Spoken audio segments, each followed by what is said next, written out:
About 2015, some morning, sometime in the spring, every CEO in the world woke up on the same morning, looked in the mirror and said, I know what we're going to do. We're going to become a thought leader.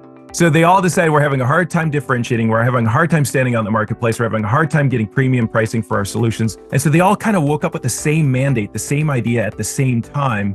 By the way, this is right about the time Challenger hit. So it was lightning in a bottle. We just hit the market perfectly timed. But what's funny is when all these CEOs start saying we need to be a thought leader, all the marketers in the world woke up and said, I can do something about that. And they built a strategy. That strategy is called content marketing. And all of a sudden, a company out of Boston called HubSpot woke up and said, I've got software for that.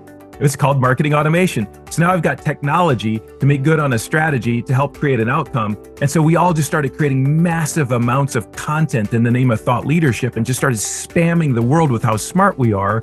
I call this the Smartness arms race. And just like the actual arms race, the Smartness arms race ended in a tie where everybody's saying really smart things and they're backed by data and backed by research. But the whole point of going on the journey in the first place was to create differentiation. And here we are now 10 years later, and we all look the same. We just look smarter and the same. There's an article we wrote for HBR called Sense Making for Sales. And Sense Making for Sales breaks this idea down. The way you stand out in this world isn't to be even more thought leadery or even to say even smarter stuff or to say even more things.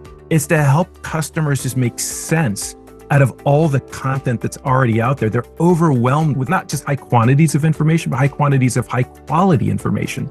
So it can't just be make my information even better, have a better sample size, have better research. You're already well above the good enough threshold on the quality of content. The problem isn't the quality, it's the quantity of the quality.